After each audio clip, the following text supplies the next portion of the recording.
Kabanata 2711. Itinaas ni Severin ang kanyang kamay at kumalas sa kanila, na dinala ang ika-9 na baitang na tableta sa harap niya. Habang tinitingnan niya ang mga nakagagalit na batas na nakapaloob sa mga tableta na iyon, ang mukha ni Severin ay naiilawan ng kagalakan at biglang huminga. Phew! Sa wakas ako ay naging isang pang-9 na Grade Master Alchemist. Mula nang dumating siya sa Blue Realm, nadama ni Severin na siya ay tumapak sa manipis na yelo sa kanyang landas ng alchemy. Una niyang minana ang kaalaman mula sa dating pinuno ng sekta ng Grundy I, na nakakuha ng kaalaman at karanasan ng isang ika-8 grade alchemist. Nang maglaon, tumagal ng ilang buwan para maabot niya ang ranggo ng isang pang-9 na grade na Master Alchemist. Ang kanyang pag-unlad sa swordsmanship ay naging mas mabilis kaysa sa alchemy. Naabot na niya ang punto kung saan ang kanyang puso ng espada ay naging perpekto, at maaari siyang gumamit ng isang espada hindi lamang sa kamay kundi pati na rin sa puso.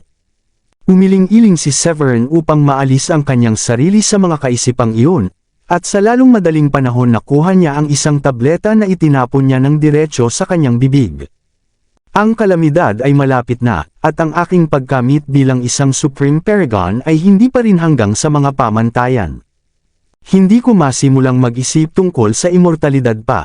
Ang tableta ng Destiny Creation ay agad na nagbabago sa purong nakapagpapagaling na lakas pagkatapos pumasok sa kanyang lalamunan, at sa lalong madaling panahon nagsimulang sumabog sa loob niya. Isang siksik na enerhiya ng espiritual na enerhiya ang nagpapakain sa kanyang katawan, na dumadaan sa kanyang mga paa at buto.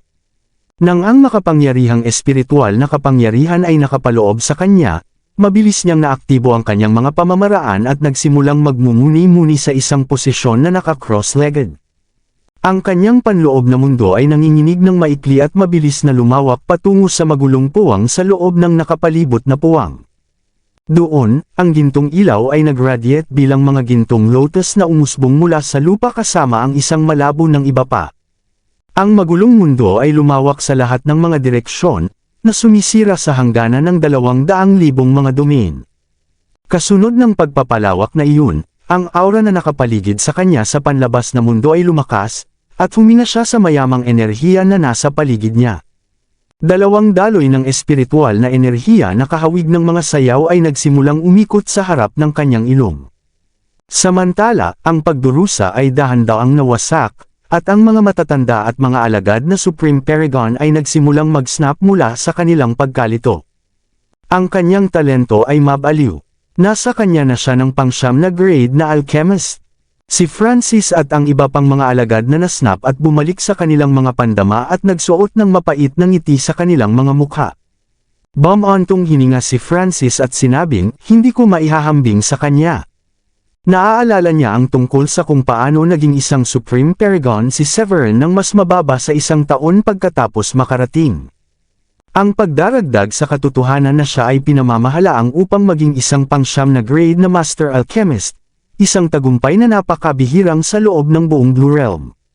Samantala, si Francis ay natigil sa antas ng 4 na Royal Paragon, at ang malawak na pagkakaiba-iba ay nag-alinlangan kay Francis ang kanyang kakayahang makamit katulad ng kay Severin, kahit na binigyan siya ng 100 taon. Ang mga komento ni Francis ay gumawa ng isang hitsura ng inggit at pagkabigo sa iba pang mga alagad, lalo na para kay Kenny na isang alagad ng pangalawang nakatatanda, si Wallet. Bihis sa puti at ganap na naglalagay ng karisma ng isang swordsman, walang nadama si Kenny kundi isang malalim na pakiramdam ng pagkalungkot. Sa kabila ng kanyang likas na talento sa swordsmanship, napagtanto niya na ang mga nagawa ni Severin ay higit na lumampas sa kanyang sarili. Nung nakaraan, naperpekto ni Severin ang puso ng espada sa ilalim ng tablet ng swordsmanship stone sa bukas na lugar ng Second Mountain. Si Kenny ay mayroon ng pakiramdam na ang mga nakamit sa hinaharap ni Severin ay lalampas sa kanila, marahil ay umabot pa sa kawalang kamatayan. Gayunpaman, hindi lamang ito nangyari sa sinuman na ang talento ni Severin ay higit na lumampas sa kanyang mga kapantay at may natitirang talento hindi lamang sa swordsmanship kundi pati na rin sa alchemy. Ito ay isang nalulumbay na pag-iisip, at nadama ni Kenny ang isang malalim na pakiramdam ng kawalan ng pag-asa at kawalan ng lakas sa kanyang puso. Samantala, sa loob ng pinakamataas na puwang ng Green Emperor's Tower dito ay damaloy ng 20 beses ng mas mabilis. Ang ilan sa mga matatanda ay labis na nabigla ng masaksihan ang pag-akyat ni Severin sa ika-9 na grade na Master Alchemist. Matapos mabawi mula sa kanilang paunang pagtataka, ang pangatlong matanda, si Heath, ay halos ngumisi sa tainga hanggang tainga. Una siyang naniniwala na makamit lamang ni Severin na may hindi bababa sa mga dekada, kung hindi siglo, na nagkakahalaga ng karanasan. Gayunpaman, sa loob lamang ng ilang buwan, ginawa na ni Severin ang natitirang pag-unlad. Kahit na ang magkakaibang bilis ng oras sa loob at labas ng tore ng Green Emperor ay isinasaalang-alang, ang paglusot ni Severin sa ika-9 na grade ng Master Alchemist ay hindi bababa sa ilang taon.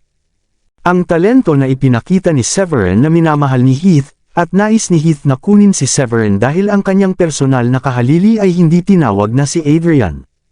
Ngumiti si Renaud mula sa isang distansya at hinaplos ang kanyang balbas habang nagsasabi ng maligaya. Ngayon na siya ay naging isang pang-9 na grade na alchemist, ang lakas ng sagradong lupain ng Grundy 1 ay makakakita ng isang marka ng pagpapabuti. Ang halaga ng isang ika-9 na grade alchemist sa isang sagradong lupain ay hindi mababago, halos hindi mabibili ng halaga, kahit na ang mabisang mga Supreme Paragon ay lalaban upang makakuha ng mga tableta na ginawa ng mga kilalang alchemist.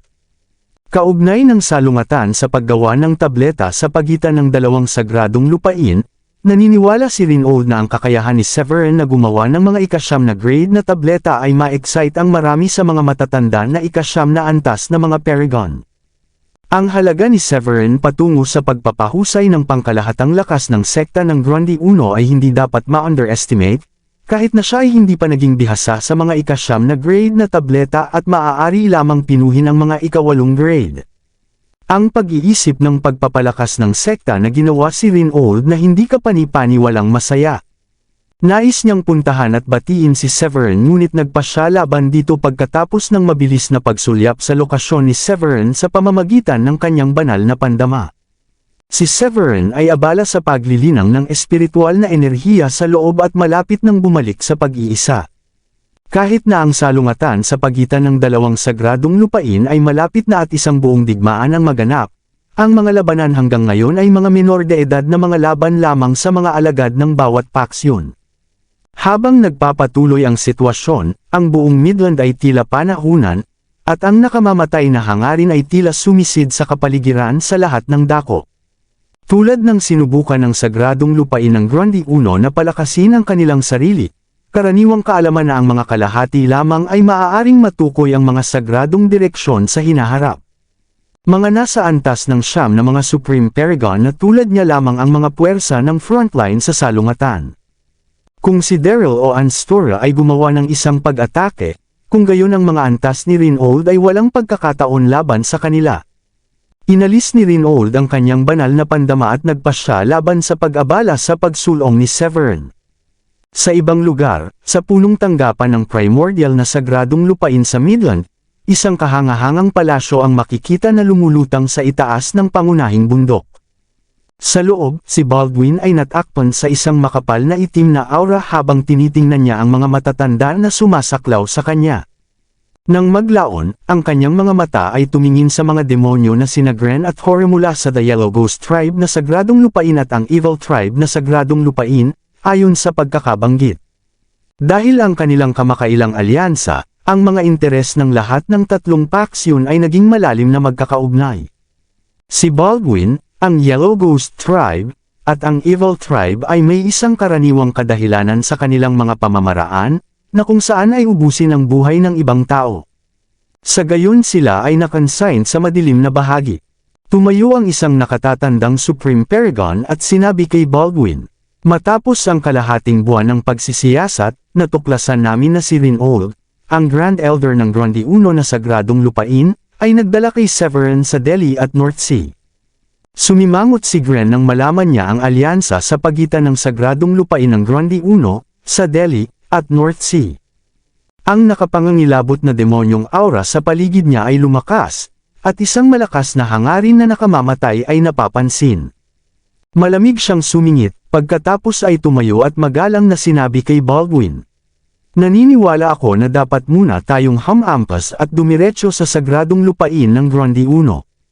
Hindi kalayuan sa kanya, si Hora na isang mabangis na matandang demonyo na may figure ng isang malabo, kalahati na isang bagay na may kaugnayan sa tao. Ang sinabi ni Gren ay tama. Ang pagkaantala nito ay papayagan lamang ang natitirang mga puwersa sa Midland na magkaisa sa sagradong lupain ng Grundy Uno. Kung mangyari iyon, kung gayon magiging labis na nakakapagpabagabag na magsimula ng isang digmaan. Mula pa nang makuha niya ang panuntunan ng Celestial Demon mula sa kay Baldwin, ang kanilang mga kakayahan ay napabuti ng malaki, at gaganapin nila ang katayuan na katulad ni Baldwin. Ang kanilang pakikipagtulungan kay Baldwin ay hindi walang ulap na motibo bagaman ang kanilang pagnanais para sa primordial na sagradong lupain na makipagdigma sa sagradong lupain ng Grundy Uno sa lalong madaling panahon. Sa posibleng pagkakataon ay hinimok ng isang matagal na kagutuman para sa dugo ng mga nagsasanay. Ibinahagi ni Baldwin ang kanilang damdamin dahil nais din niya ang dugo ng mga practitioner.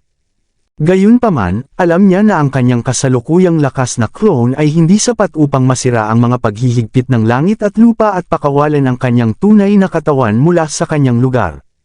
Bukod dito, kahit na nais niyang makalaya, si Daryl ng Primordial Sacred Land at ang mga demonyo tulad ni Gren ay hindi maaaring sumang-ayon dahil agad itong mag-trigger ng salungatan. Maayos ang isang kooperasyon, ngunit walang sinumang handang sumali sa mga puwersa na may semi-immortal mula sa tatlong sagradong lupain upang palayain ang kanyang tunay na katawan. Pagkatapos ng lahat, si Daryl, Gren, at Hora ay lihim na nag-iingat sa kanya. Upang malaya mula sa pagsugpo na iyon, isang malaking halaga ng dugo ang kinakailangan upang makatakas sa lupang ninuno. Ang pagsasaalang-alang sa lahat, inilagay ni Baldwin ang kanyang palad sa mesa at tinapik ang kanyang mga daliri laban sa tabletop ng sandalwood. Hindi, si Adrian ay masyadong malakas, at si Daryl mula sa primordial na sagradong lupain ay nasa pagpapagaling pa rin. Kung sisimulan natin ang digmaan ngayon, ang ating mga pagkakataon na manalo ay maaaring payat, sabi ni Baldwin ng may pagsimangot. Tumayo kaagad si Gren, at ang enerhiya ng demonyo sa paligid niya ay nagsimulang kumulo. Kung hindi natin sakupin ang pagkakataon na sirain ang sagradong lupain ng Grundy Uno habang mahina ito, ang mga bagay ay magiging mas mahirap lamang sa hinaharap. Sinulyapan ni Baldwin si Gren sa isang mabilis na nakamamatay na titig. Matapos ang isang maikling katahimikan, sumabog siya sa pusong pagtawa at sinabing, "Bakit ka nagmamadali? Dapat mong malaman ng mas mahusay kaysa sa sinumang hindi mabubuting bagay." Ang sagradong lupain ng Grundy Uno ay nakabuo lamang ng isang alyansa sa Delhi at North Sea, at mayroon silang South Sky bilang kanilang likurang bantay. Ang pagkawasak ng mga ito ay agad na hindi praktikal. Ipinagpatuloy ni Baldwin, sa halip na ituon ang pansin sa kanila, maaari nating ipadala ang ilang mga alagad upang maalis ang mga mula sa North Sea at Delhi. Ang paggawa nito ay epektibong malulusot ang sagradong lupain ng Grundy Uno. Pagkatapos, maaari tayong magpatuloy upang durugan ang sekta ng Grundy Uno sa South Sky, at sa wakas maaari nating ilabas ang lahat ng sagradong lupain ng Grundy Uno. Nagpalitan sina Gren at Hora ng mga sulyap at tumango sa kasunduan. Mukhang makatwiran iyon. Naisip namin na nagpaplano kang maghintay hanggang sa ang sagradong lupain ng Grundy Uno at Delhi ay ganap na handa bago kumilos, sinabi ni Gren. Si Baldwin ay nagalit sa pamamagitan ng tawag na pahayag na iyon, ngunit pinanatili niya ang kanyang ngiti at sinabi, "Ito ay walang katotohanan. Dahil pareho kayong nangangati upang maisagawa ito, maaari kayong magsimula sa pamamagitan ng pakikitungo sa Barbarix at Delhi." Ang kasiyahan ko, tumango si Gren at agad na nawala mula sa lugar. Si Hora ay nagbigay din sa kanyang palm at umalis. Na ang parehong mga individual ay umalis, si Baldwin ay may isang matengkad na ekspresyon habang siya ay ngumisi ng malamig. Sino sa palagay niya sila, sinusubukan na bantaan ako. Papatayin kita minsan sa aking tunay na form at masira mula sa selyo na ito. Ang kasalukuyang katayuan ni Baldwin ay nanatili sa isang antas ng siyam na Supreme Paragon. Kung ang isang salungatan ay makakasama kay Gren at ang iba pa ngayon, hindi siya magiging tugma para sa alinman sa kanila. Tulad ng nais niya na ang kanyang tunay na anyo ay makalaya mula sa selyo, kakailanganin nito ang isang malaking halaga ng dugo bilang gasolina para sa enerhiya at sustansya. Ganito ang dahilan ng kawalan ng pagmamadali ni Baldwin sa pag-atake sa sagradong lupain ng Grundy I. Inaasahan niya na ang digmaan ay tatagal hanggat maaari, na may higit pang mga Royal Paragons at mga Supreme Paragon na mawalan ng buhay. Iyon ay magagarantiyahan na makakaya niya ang dugo ng mga nahulog na practitioner at ilabas ang kanyang tunay na anyo. Panahon na upang gumawa ng isang pagkilos. Kapag ang Purgatorial Blood Sea Formation ay na-deploy sa ibabaw ng Midland at sapat na enerhiya at dugo ay nasisipsip, dudurugan ko ang mga langaw na iyon sa kamatayan na may isang kamay lamang. Bumagsak si Baldwin sa kanyang sarili habang nawala ang kanyang figure mula sa bulwagan. Kalahating araw ang lumipas, pinangunahan ni Gren ang hindi mabilang na mga demonyo sa ilalim ng kanyang utos at sumakay sa madilim na ulap patungo sa Delhi. Sa kabilang dulo, inilagay ni Hora ang kanyang sarili sa daanan sa pagitan ng Midland at North Sea, na nagpapadala ng 12-dosenang mga alagad mula sa tribo ng Yellow Ghost Tribe papunta sa huli. Ang mga maliliit na labanan lamang ang maganap sa una, na para bang subukan ang lakas ng dalawang pangunahing puwersa. Gayunpaman, pagkatapos ng higit sa 1.5 buwan, ang mga praktikal na antas ng Paragon ay nagsimulang magpakita, at ang larangan ng digmaan ay naging mas matindi. Pagkalipas ng 2 buwan, ang isa sa mga demonyo na Royal Paragon ay nakamit ang kanilang hindi wastong pagtatapos. Ang counter-assault ng Royal Paragon practitioners sa halip ay malakas, at ang battlefield ay naging mas nakakatakot habang ang lupa ay basag-basag at ang mga bundok ay gumuho. Ang sagradong lupain ng Grundy I ay nagpadala din ng ilang mga Royal Paragons upang lumaban. Kalahating 1 taon ang lumipas, at ang mga Royal Paragons ay kumunti sa bilang, pagkatapos ng pagdurusa. Ang salungatan ay tumindi pa, na ang Delhi at Barbarics na nagpapatunay na sila ay matigas na mga mani upang mabasag. Marami sa mga Royal Paragon demons ang napatay, na iniwan sina Gren at Hora na lubusang hindi nasisiyahan. Ang mga Supreme Paragon ng dalawang sekta na iyon ay hindi na maaaring umupo at manood. Pumasok din sila sa laban, at kung ano ang nagsimula bilang isang labanan sa pagitan ng mga Royal Paragons ngayon ay kasangkot na ang mga Supreme Paragon. Ang Blue Realm ay bumagsak sa kaguluhan. Ang iba pang mga sagradong lupain ay nabawasan ang kanilang teritoryo at nanatili sa mataas na alerto, habang ang sagradong lupain ng Grundy I ay nagpadala ng ilang mga Supreme Paragon na handa sa anumang sandali. Samantala, sa Green Emperor Tower, si Severin ay nasa gitna ng isang pagmumuni-muni. Ang banal na ilaw ay sumabog sa kanyang katawan tulad ng pagdating ng isang tunay na walang kamatayan. Mahigit sa 1.5 taon ang lumipas mula nang palayain niya ang kanyang sarili mula sa labas ng mundo, at ang dami ng oras na ito ay nag-convert ng 20 ilang taon na pagkain na ang lumipas. Matapos maubos ang ilan sa mga tableta ng Destiny Creation, mabilis na napabuti ang pagkamit ni Severin. Sa sandaling iyon, ang isang nakasisindak na aura ay nagmula sa kanyang katawan, at hindi mabilang na mga patakaran ng langit at lupa ang lumusot sa paligid niya upang mabuo ang mga banal na kadena ng pagkakasunod-sunod. Sa kimoment na iyon, sumigaw si Severin. Ngayon, ang kanyang aura ay sumailalim sa isang biglaang pagsulong, at matagumpay na gumawa ng isang tagumpay sa antas ng 3 Supreme Paragon. Maraming salamat sa lahat ng sumusubaybay. Please subscribe and follow my YouTube and Facebook channel, Filipino Novel. Maraming salamat po. Kabanata 2715. Ang mga gumawa ng isang tagumpay sa Supreme Paragon ay magbibigay ng isang kababalaghan sa langit. Sa isang instant, libu-libong milya ng mystical cloud ang nakalagay sa isang istruktura na tulad ng canopy na nakabitin sa ibabaw ng sagradong lupain ng Grundy I. Ang nakapalibot na enerhiya, tulad ng mga higanteng dragon na umaakyat sa paglipad, ay nagbago sa mga fairies na nagkalat ng mga gintong bulaklak sa buong lupain. Mataas sa kalangitan, ang mga bituin ay kumundat at nahulog, habang ang espiritual na enerhiya ng langit at lupa sa loob ng 1,000 milya na radius ay tila nagagalak sa kanyang nakamit. Dahil sa simula ng digmaan, ang mga alagad ng sagradong lupain ng Grundy I ay kailangang magpatutuo sa pagkamatay ng hindi mabilang na mga kasama. Bilang isang resulta, ang pag-igting ay nasa mataas na oras, at ang mga alagad ay nagmamadali ng walang maliit na pag-uusap. Gayunpaman, ang paglitaw ng mga kakaibang phenomena ay nagpataas ng kagandahang loob ng mga alagad at matatanda na magkaparehos sa loob ng sagradong lupain ng Grondy 1. Ang kaganapan na ito ay nagmumula sa Green Emperor Tower. Ang isa ba sa mga matatanda ay gumawa ng isang pambihirang tagumpay sa Supreme Paragon. Lumilitaw lamang ang mga pagdurusa kapag ang isang tao ay gumawa ng isang pambihirang tagumpay sa Supreme Paragon. Nakikita bilang kasalukuyang sitwasyon lamang sa isang ganap ng langit, sigurado ako na ang isang Supreme Paragon ay gumagawa ng isang tagumpay. Ngunit ang lahat ng mga matatanda ay sumugod sa Delhi at North Sea pagkatapos magsimula ang digmaan. Tanging ang pinuno ng sekta lamang ang nananatili. Nakalimutan mo na ba ang tungkol kay Severin? Nasa pag-iisa pa rin siya sa Green Emperor Tower. Walang paraan. Nakagawa na ba siya ng isa pang pambihirang tagumpay? Hindi ba mahirap na masira ang bawat maliit na yugto sa loob ng mga antas ng isang Supreme Paragon? Dapat itong tumagal ng 10 o 8 taon upang magtagumpay.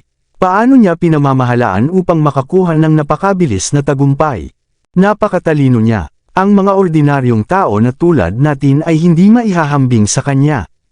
Maraming mga matatanda at alagad ang nabigla sa kanilang nakita. Ang ilan ay naiinggit, habang ang iba ay nagchismis.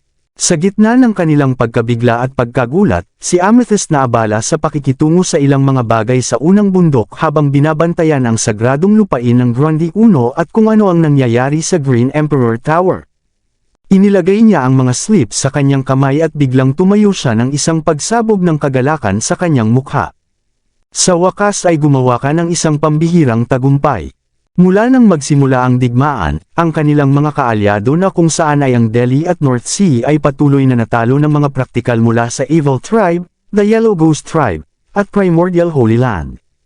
Bilang mga kaalyado ng mga pangunahing puwersang iyon, ang sagradong lupain ng Grondy 1 ay obligadong ipadala ang kanilang mga alagad upang sumali sa laban sa halip na nakatayo lamang.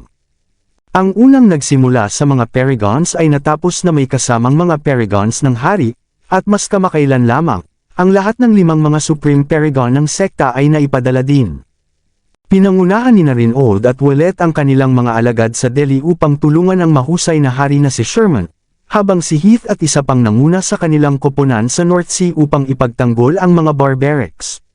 Si Mona, sa kabilang banda, ay abala sa pagtulong ng Great Thunderbit Temple sa West Region pati na rin ang mga pangunahing pamilya sa East Plain sa isang pagtatangka na mang-alap ng maraming mga kaalyado upang salungatin ang primordial na sagradong lupain. Gayunpaman, ang kanyang mga resulta sa ngayon ay hindi kasiya siya. Naunawaan ni Amethyst ang bigat ng sitwasyon. Ang digmaan ay hindi pa nakarating sa kanilang lokasyon, at sa mga ordinaryong kalagayan, maaari pa rin nilang mapanood ng tahimik mula sa mga gilid. Sa kasamaang palad, ang banta na nakuha ng mga Pax yun tulad ng primordial na sagradong lupain at ang tribo ng Yellow Ghost ay nagsisimula pa lamang. Alam na, tinanggap ni Amethyst ang sitwasyon at binabantayan ang sagradong lupain ng Grondy 1 habang ang 5 mga matatanda ng Supreme Paragon ay ipinadala sa mga frontlines. Sa kasamaang palad, nakatanggap siya ng balita nung isang araw na ang South Sky ay sinalakay ng masamang tribo. Si South Sky ay katabi ng Delhi at maaaring ituring na bahagi ng likuran ng sagradong lupain ng Grondy 1. Kung nahulog ang South Sky, kung gayon ang parehong sagradong lupain ng Grondy 1 at ang Delhi ay haharap sa isang mapanganib na sitwasyon. Si Amethyst ay nag-aalangan sa bagay na iyon mula pa noon, at itinuturing niyang naalala si Willett mula sa harap na linya. Sa pag-atake ng Delhi, kinakailangan ang mga kagyat na pagpapalakas, at ang pag-alala sa isang Supreme Paragon tulad ni Willett ay magiging isang matinding suntok sa kanilang mga puwersa sa larangan ng digmaan. Iyon ang huling bagay na nais ni Amethyst. Walang magbabantay sa sekta kung si Amethyst ay magmamadali sa South Sky. Ang mga kahihinatnan ay hindi maiisip kung ang mga tao mula sa primordial na sagradong lupain ay salakayin ang sekta habang siya ay wala. Nahihirapan si Amethyst na gumawa ng desisyon dahil sa iba't ibang mga kadahilanan. Noon lang, biglang lumitaw si Severin mula sa pag-iisa matapos magkaroon ng isang pambihirang tagumpay sa kanyang paglilinang. Sa gayon, naiintindihan ni Amethyst na masaya tungkol dito. Samantala, sa loob ng tore ng Green Empire, si Severin ay masungit na nilamon ang siksik na espiritual na enerhiya sa paligid niya. Ang bawat cell sa kanyang katawan ay sumabog na may walang hanggan na banal na ilaw. Ang kanyang panloob na mundo ay ganap na nagbago at nagbago, kasama ang kanyang domain na umaabot sa 100 milya, na halos maihahambing sa Middlebridge. Hindi mabilang na mga banal na kadena ng mga batas ay nakatago sa puwang, na nagliliwanag ng mga makukulay na ilaw at ningning. Sa kalangitan, kapwa ang araw at buwan ay lumiwanag ng maliwanag, at ang mayamang espiritual na enerhiya ay nagsilang ng maraming mga banal na nilalang. Unti-unting, ang mga numero ng mabangis na hayop ay nagsimulang lumitaw, umuungal sa ilang, maliwanag na nagniningning ng espiritual na ilaw. Si Severin ay napuno ng napakalawak na kagalakan nang ginamit niya ang kanyang banal na kahulugan upang makita ito. Tila tulad ng maraming mga tableta ng paglikha ng kapalaran na natupok niya sa panahon ng kanyang pag-iisa ay hindi walang kabuluhan. Ang tableta ng Destiny Creation ay naglalaman ng mga batas ng paglikha, mabuting karma, at kakanyahan ng buhay, na may kakayahang baligtarin ang madilim at ilaw, at paglikha ng mga bagay na wala. Bagaman ang mga banal na nilalang sa kanyang panloob na mundo ay medyo mahina at kulang sa karunungan, ang katotohanan na ang buhay ay lumitaw ay nangangahulugan na sa hinaharap, ang kanyang panloob na mundo ay maaaring maging isang tunay na malawak na universo. Ang pambihirang tagumpay ay hindi lamang nagdala ng mga marahas na pagbabago sa panloob na mundo ni Severin kundi pati na rin sa loob ng energy core na nag-iimbak ng kanyang malawak na dugo at enerhiya. Ang aura na nagmula sa miniaturized figure ay mabangis bilang isang nagngangalit na apoy, na may isang nakakatakot na presyon na sumasalamin tulad ng isang kidlat na tumusok sa kalangitan. Ang miniaturized figure ay nakaupo sa core ng enerhiya ni Severin, na nag-uutos sa kakanyahan ng dugo at enerhiya na nagpapalipat-lipat sa buong mataas na punto ng kanyang langit. Naipasa na nito ang ordinaryo. Nararamdaman ang pagbabago-bago ng dugo at enerhiya sa buong kanyang katawan, pinakawalan ni Severin ang isang mabigat na buntong hininga, at pinisil ng mahigpit ang kanyang kamao. Sa isang instant, naramdaman niya ang lakas ng primordial na walang katapusan na nasa loob niya. Sa pag-obserbo nito, hindi maiwasang sabihin ni Severin, sa aking kasalukuyang lakas, maaari ko ring patayin ang isang antas ng 5 Supreme Paragon. Nililinang niya ang panloob na kasanayan sa mundo, napupunan ng nakatagong pamamaraan ng banal. Sa parehong panloob at panlabas na nakamit, ang kanyang katawan at mana ay higit na lumampas sa mga cultivator ng parehong antas. Naniniwala si Severin kahit isang antas ng 6 na Supreme Paragon ay hindi magiging tugma niya kung pinakawalan niya ang kanyang proteksyon na banal na armas. Bukod dito, kung gagamitin niya ang tore ng Green Empire, maaari pa niyang patayin ang isang antas ng 8 Supreme Paragon. Sa isip ng mga kaisipang ito, nilinis ni Severin ang kanyang isip at dahan-daang tumayo. Sa susunod na sandali, na may isang pag-iisip, mabilis siyang nawala mula sa puwang sa loob ng tore ng Green Empire. Pumunta muna siya sa Enchanted Peak, upang malaman lamang na si Diane at ang iba pa ay nasa pag-iisa, kaya't pinigilan niya ang pag-abala sa kanila. Makalipas ang ilang segundo, lumitaw si Severin mula sa Enchanted Peak at dumating sa pangunahing bulwagan ng sekta. Habang siya ay lumabas, napansin niya na ang masiglang kapaligiran ng sekta ay medyo naging malungkot. Tiyak na may tensyon na nakabitin sa hangin. Sa kalangitan, ang mga alagad ay sabik na nagmamadali. Nakaramdam si Severin. Sa loob ng kanyang halos kalahating taong pag-iisa, ikinulong niya ang kanyang sarili gamit ang kanyang banal na kahulugan upang mag-focus lamang sa pag-breakthrough. Kaya, hindi niya alam ang mga kaganapan na nangyayari sa labas ng mundo. Tulad ng naabot niya ang pasukan ng pangunahing bulwagan, narinig niya ang tinig ng master ng sekta, si Amethyst. Severin, baka hindi mo alam, ngunit ang sagradong lupain ay nasa digmaan sa kalahating taon na ngayon. Ang Delhi at ang Barbaric ay sinalakay at unti-unting umatras. Si Severin ay nagulat, ang kanyang titig na bumagsak kay Amethyst, na lumilitaw na pagod. Sumimangot siya at ang kanyang ekspresyon ay agad na naging libingan nang malaman niya ang patuloy na digmaan. Hindi nakakagulat na naramdaman ang kapaligiran ng sekta, naisip ni Severin sa kanyang sarili. Mabilis siyang umupo sa tabi ni Amethyst at sinabing, sabihin mo sa akin ang tungkol sa sitwasyon ng digmaan. Umiling-iling si Amethyst, at huminga ng malalim bago tumugon. Ang sitwasyon ay malayo sa maasahan na mabuti. Sa kalahating buwan na ikaw ay nasa pag-iisa, ang Delhi ang unang sinalakay ng sagradong lupain ng kadiliman. 12 ng mga Paragon ang napatay. Kasabay nito, ang North Sea ay sinalakay ng primordial na sagradong lupain at ang Evil Tribe. Sa una, ang mga laban sa mga cultivator ng Paragon ay pinamamahalaan, dahil ang parehong Barbaric at Delhi ay mabisang puwersa, na nagbubunga ng mga makabuluhang tagumpay. Gayunpaman, 2 buwan sa digmaan, ang mga cultivator ng Royal Paragon ay sumali sa labanan, at ngayon kahit na ang mga Supreme Paragon ay pumasok sa larangan ng digmaan. Ayon sa mga ulat mula sa ilang mga matatanda, mula pa sa simula ng digmaan, nawalan tayo ng higit sa 100 mga Paragon at higit sa 10 mga cultivator ng Royal Paragon. Ano pa, kahapon lang, ang sekta ng Grundy Uno mula sa South Sky ay nagpadala ng isang signal ng pagkabalisa. Sinalakay ng mga cultivator ng Evil Tribe ang South Sky. Seryoso si Severin nang malaman ang kalubhaan ng sitwasyon sa larangan ng digmaan. Hindi niya inaasahan na lusubin din ang South Sky. Si South Sky ang pundasyon ng Grundy Uno na sagradong lupain. Bagaman ang espiritual na enerhiya nito ay hindi kasing mayaman sa Middlebridge, nagbigay pa rin ito ng malaking halaga ng mga mapagkukunan sa sagradong lupain. Ito ay tunay na mag-iiwan sa kanila ng walang paraan kung nahulog ang South Sky at ang sagradong lupain ay nahaharap sa pag-atake mula sa maraming direksyon. Maliban kung ang semi-immortal na mga dating demonyo ay personal na namamagitan, hindi nila maiiwasan ang pag-agos ng kawalan. Kung ang semi-immortal na mga dating demonyo ay namamagitan, nangangahulugan ito na ang kalamidad ay lumulubog. Pagkatapos ng lahat, ang 3 pangunahing sagradong lupain ay may semi-immortal na mga dating demonyo sa gitna din nila. Kahit na ang semi-immortals ay maaaring mahulog kung nasaktan sa kalamidad.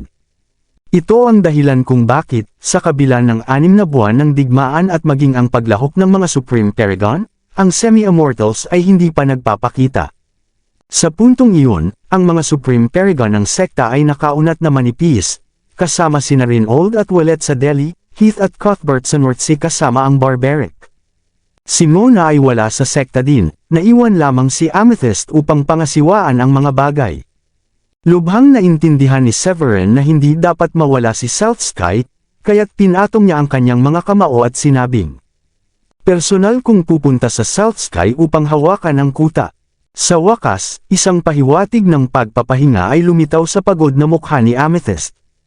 Siya ay malinaw na nalulugod, at ang kanyang tinig ay puno ng lakas habang sinabi niya, iiwan ko ang bagay sa iyo roon, Severin. Pagkatapos sa isang solemn na tono, idinagdag niya, ang South Sky ay isang ipinagbabawal na lugar ng ating sagradong lupain, at hindi natin kayang mawala ito.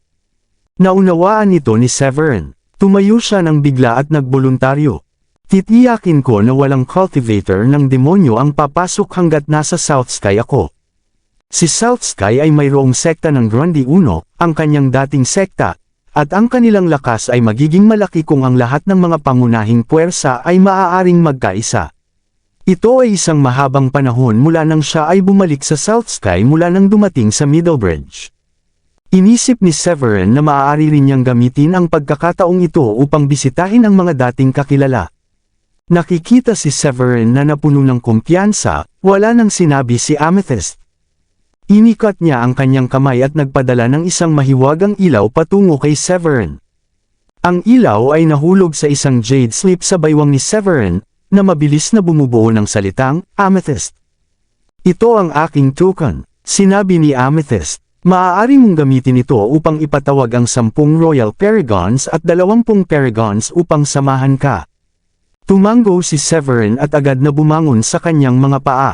Sa susunod na sandali, lumitaw siya sa mission hall ng Sagradong Lupain, nakuha ang token, at napiling mga alagad mula sa roster ng sekta, mabilis na nagtitipon ng koponan para sa misyon.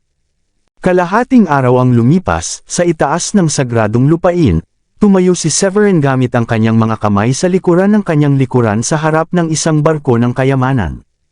Dose-dosenang mga alagad ang sumakay sa barko ng paisa-isa at tumayo ng maayos sa likuran niya kasama ang kanilang iba't ibang mga espiritual na ilaw na kumikislap sa kalangitan. Nandito na ang lahat, Severin. Si Diane, hindi kalayuan, ay marahang sinabi kay Severin nang makita niya na ang lahat ng mga alagad ay sumakay sa barko. Tumalikod si Severin at tiningnan ang mga alagad sa paligid niya. Kabilang sa karamihan ng tao ay 12-dosenang mga Paragon, bawat isa ay puno ng pakikipaglaban sa espiritu at sigla. Sa kanyang kaliwa at kanan ay 10 Royal Paragons bawat isa, nagpapalabas ng labis na aura na nagdudulot ng nakapalibot na hangin. Noong umaga, nang bumalik siya sa Enchanted Peak, sinadya ni Severin na makita si Diane at ang kanyang 3 iba pang mga asawa na lumitaw mula sa pag-iisa. Nang malaman nila na pupunta siya sa South Sky, lahat ng 4 sa kanila, kasama si Celine, agad na nagboluntaryo na sumama ng walang pag-aalangan. Isinasaalang-alang na ang 4 na kababaihan ay nakalusot na upang makumplito ang antas ng isang Royal Paragon at umaasa pa rin sa mga alchemical na tableta upang madagdagan ang kanilang pagkamit, at hindi nakikibahagi sa labanan sa loob ng mahabang panahon. Naisip ni Severin na ito ay magandang pagkakataon para sa kanila na maihatid ang kanilang mga kasanayan at palakasin ang kanilang mga pundasyon. Kaya, kaagad siyang sumang-ayon para sa kanila na sumama sa kanya. Mabilis na inalis ni Severin ang kanyang tingin at itinaas ang kanyang kamay upang maglagay ng spell sa puwang, na nagdulot ng napakalaking barko ng kayamanan na dahan-daang nagsimulang gumalaw. Kasabay nito, na-manipulate niya ang kanyang panloob na kasanayan sa mundo upang makabuo ng isang pormasyon sa paligid ng barko, na pinipigilan ito na maapektuhan ng kaguluhan ng spatial kapag pumapasok sa puwang. Matapos makumplito ang mga gawaing ito, sumabog si Severin na may marilag na spatial na enerhiya, na nagdulot ng nakapalibot na puwang. Isang spatial na daanan ang mabilis na lumitaw sa harap ng barko. Hawakan ng mahigpit, sumigaw siya, at pagkatapos ay pinatnubayan niya ang barko ng kayamanan sa spatial na daanan. Sa isang sulyap ng mata, ang napakalaking barko ay mabilis na nawala sa puwang. Samantala, nakatago sa loob ng kaakit-akit, mayaman sa espiritual, at marilag na mga saklaw ng bundok na kahawig ng isang higanteng dragon na gumagapang sa buong lupain, ay ang punong tanggapan ng sekta ng Gronde 1. Sa sandaling iyon, ang kapaligiran ay labis na panahunan sa loob ng punong tanggapan ng sekta ng Gronde 1. Si Oscar ay nakaupo ng balisa sa trono ng Grand Preceptor. Mapatla ang kanyang mukha at may mga bakas ng dugo na hindi pa natuyo sa mga sulok ng kanyang bibig. Sa magkabilang panig niya ay nakaupo ang 9 na Peak Masters, bawat isa ay nagpapalabas ng pagod na aura, at ang kanilang mga mata ay puno ng takot at katapatan. Si Oscar ay ginantimpalaan sa kataas-taasang pagsulong ng tableta matapos irekomende si Severin sa mas mataas na ranggo ng sagradong lupain. Matapos maubos ito, matagumpay niyang sinira upang maging isang Supreme Paragon. Ang iba pang mga Peak Masters ay gumawa din ng makabuluhang pag-unlad dahil sa mga mapagkukunan at pamamaraan na dinala ni Rinold. Lalo na ang dating prodigies na sina Celeste, Raymond, Spencer, at Carl, bukod sa iba pa, ay nakalusot na sa mga Royal Paragon na may mga mapagkukunan na ibinigay ng sagradong lupain. Nakikita na sa kanila ang lakas ng antas ng 3 o 4 na mga Royal Paragon. Si Carl, na may pinakamataas na talento, ay umabot pa sa 6 na Royal Paragon, at nakikipagkompetensya sa ilan sa mga veterano na Peak Masters.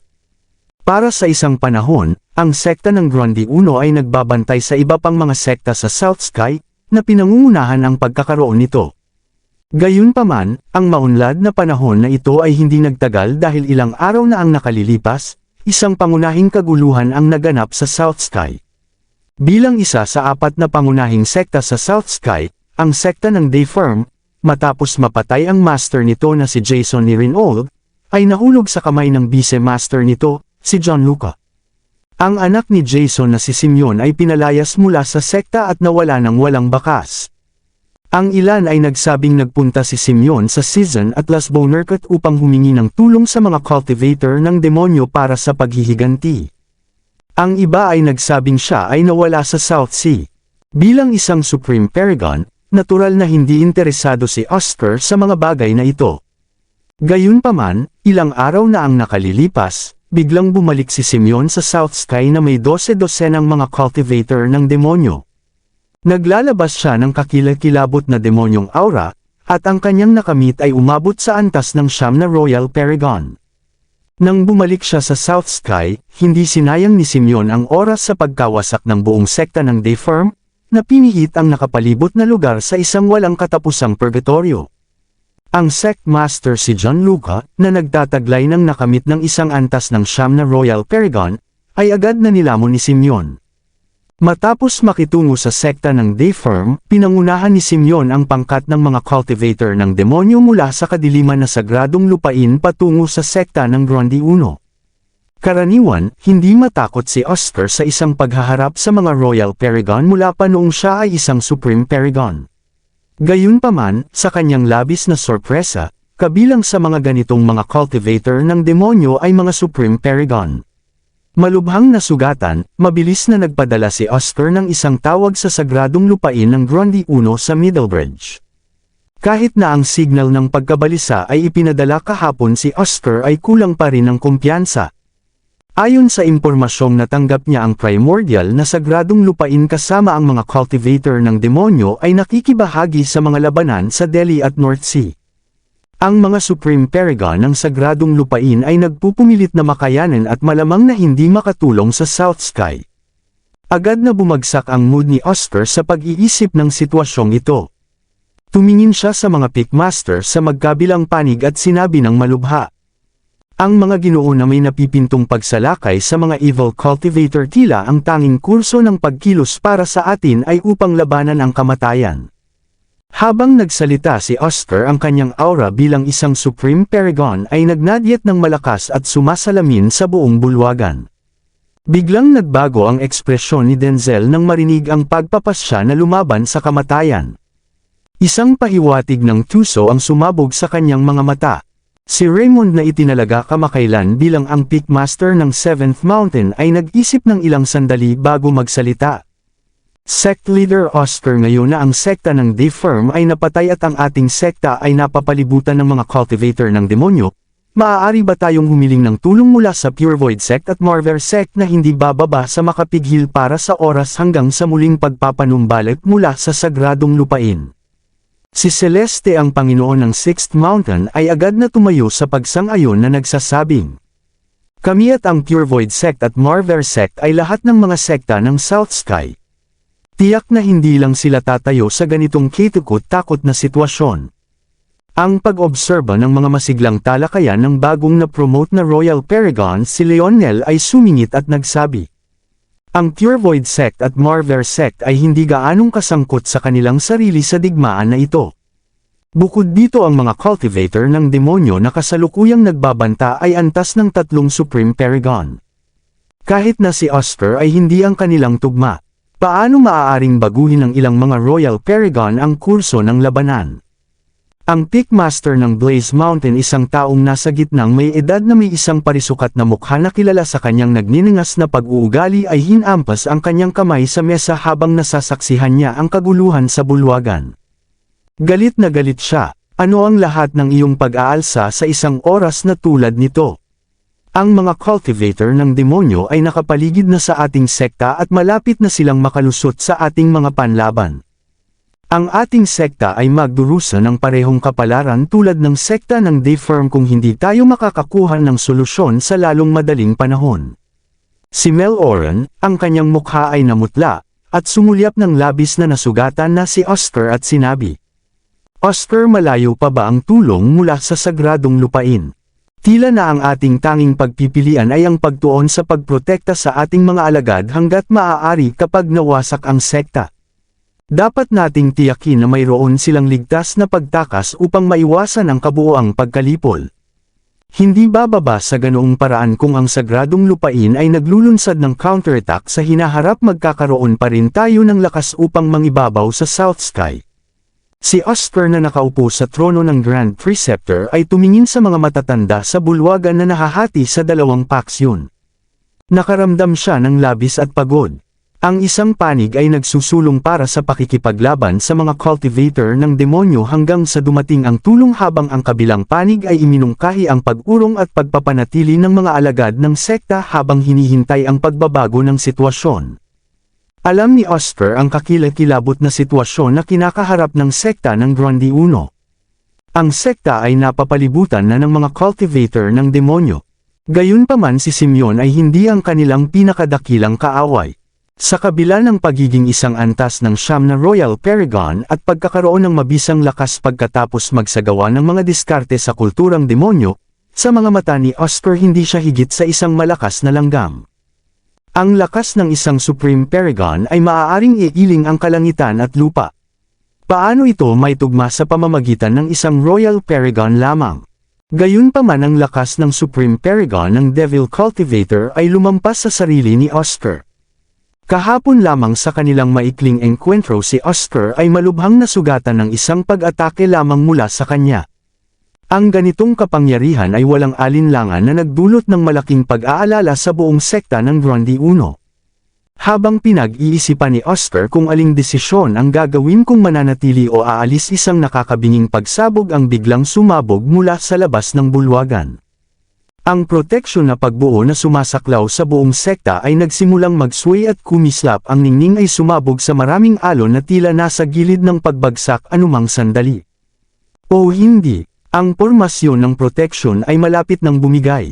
Naging mapotla ang mukha ni Oscar habang nasasaksihan niya ang eksena. Sa susunod na sandali, mabilis siyang bumangon sa kanyang mga paa at sumabog sa labas, na naabot ang langit sa isang iglap. Kasabay nito, sa labas ng mga pintuang daan ng sekta ng Grundy 1, ay tumayo ang isang figure na nakasuot ng mga itim na damit, na tinakpan ng walang hanggan na enerhiya ng demonyo. Ang kanyang titig ay nagyayelo habang tinitigan niya ang marahas na pormasyon. Ang individual na ito ay tumayo sa puwang. Ang kanyang kakilakilabot na Supreme Paragon aura ay kumalat mula sa lahat ng mga direksyon tulad ng isang alon ng tubig. Kabanata 2720. Hindi kalayuan si Simeon na nagmumula sa siksik na enerhiya ng demonyo ay yumuko ng magalang sa lalaki na may itim na damit at sinabi, "Sir, ang sekta ng Grundy 1 ay hindi na makapigil. Ayon sa impormasyong natanggap ko ang parehong Peak Masters na si Denzel at Lesion ay sumang-ayon na sumuko. Sa sandaling masira mo ang pormasyon hahantong sila na ang kanilang mga koponan na sumuko." Ang tao na may itim na damit ay ngumiti ng malupit. Kung gayon ano pa ang hinihintay natin? Mag-utos ng isang buong scale na pag-atake. Nais kong makita ang sekta ng Grundy 1 at ang sagradong lupain ng Grundy 1 ay mawalan ng suporta sa likuran. Ang tono ni Sana ay napuno ng panunuya at pangungutya. Mula nang magsimula ang digmaan 6 na buwan na ang nakalilipas, ang pag-unlad ng primordial na sagradong lupain at ang mga devil cultivator sa Delhi at ang mga grassland ng North Sea ay naging mabagal at mahirap. Upang mapalala ang mga bagay nakaranas sila ng malaking pagkalugi ng mga alagad at mga Royal Paragon na matatanda. Galit na galit si Sana at paulit-ulit na hinihiling na ang primordial na sagradong lupain ng mga tropa ay e-deploy na, ngunit ang kanyang mga kahilingan ay patuloy na pinigilan ni Baldwin. Sa huli maraming mga semi-immortal na matatanda ang nakarating sa ilang kasunduan na pumipili ng isang diskarte ng pag-alis ng layo sa kaaway habang nakikipaglaban. Bilang isang antas lamang ng 3 Supreme Paragon si Sana ay hindi alam ang kasunduan na naabot ng mga semi-immortal na matatanda. Gayunpaman inutusan siyang pamunuan ng kanyang mga tropa na salakayin si South Sky at guluhin-hulihin ang Grundy 1. Sa kanyang mga mata si South Sky ay walang iba kundi isang pa-atras na lugar para sa paglilinang.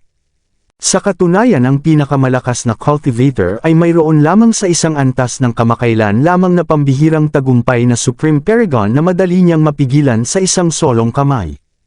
Tanging ang proteksyon ng sekta ng Grundy 1 ay nagpatunay na nakakapagpabagabag dahil pinamamahalaan nitong pigilan siya ng maraming araw.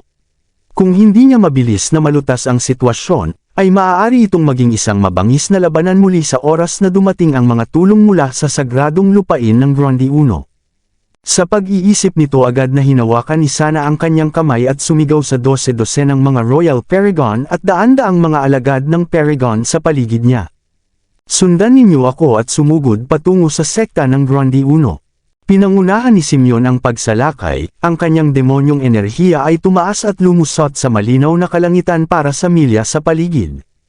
Sumugod. Ang natitirang mga alagad ay sumali rin gamit ang iba't ibang mga kayamanan sa espiritu at pinakawalan ang iba't ibang mga banal na pamamaraan at mabangis na sinira ang mga ito sa proteksyon na nabinuo ng sekta ng Grundy Uno. Hindi na makahawak pa ang proteksyon na pormasyon ay ganap na gumuho sa isang serye ng mga pagsabog. Hindi mabilang na mga cultivator ng demonyo ang umungal sa tuwa. Agad silang nagmamadali patungo sa sekta ng Grundy Uno tulad ng mga gutom na lobo na pumapasok sa isang kawan ng mga tupa, na ang kanilang mga mata ay kumikislap sa kabangisan. Naging mapotla ang mukha ni Oscar nang makita niya ang pormasyon na nabasag, at umaatake ang mga cultivator ng demonyo. Itinaas niya ang kanyang kamay at pinakawalan ng maraming mahiwagang ilaw na pumatay ng ilang mga Royal Paragon. Sa susunod na sandali siya ay direktang naharang ni Sana. Ang demonyong aura na nagmula kay Sana ay tulad ng isang demonyo na gumagapang mula sa impyerno na napunit ang puwang. Hihihi, ang kalaban mo ay ako. Mabilis na lumusot ang tawa ni Sana kay Oscar. Nang makita ng iba na naharang ang kanilang pinuno, sina Celeste, Raymond, at iba pa ay nagngangalit at itinaas ang kanilang mga sandata bilang paghahanda sa labanan. Si Simeon na nakapasok na sa mga pintuan ng sekta ng Grundy Uno ay sumigaw ng malakas. Mga kaibigan ko, ano pa ang hinihintay ninyong dalawa na umatake na ngayon? Sa sandaling bumagsak ang mga salita, sina Denzel at Lesion na lihim na ipinagkanulo ang sekta, ay agad na naglunsad ng isang sorpresang pag-atake kina Celeste, Raymond, at sa iba pa. Ang kanilang mga pag-atake ay napakabilis, at agad na naging sanhi upang malubhang masugatan sina Celeste at ang iba pa. Nagulat ang lahat sa biglaang pagbabago. Sino ang mag-aakala na ang iginagalang na Royal Paragon Elder ng sekta ng Grundy Uno ay talagang ipagkanulo ang kanilang sariling sekta sa isang kritikal na sandali? Si Oscar na nakikibahagi sa mabangis na labanan kay Sana ay nagalit at nagsuka ng dugo nang makita niya ang panloob na paghihimagsik sa loob ng kanyang sekta. Galit na galit siya. Denzel, Lesion, paano ninyo nagawang ipagkanulo ang sekta gayong tinrato kayo nito ng maayos? Pagkatapos nito tiningnan ni Oscar ang nasira na tarangkahan ng sekta ng Grundy Uno at nahulog siya sa kawalan ng pag-asa.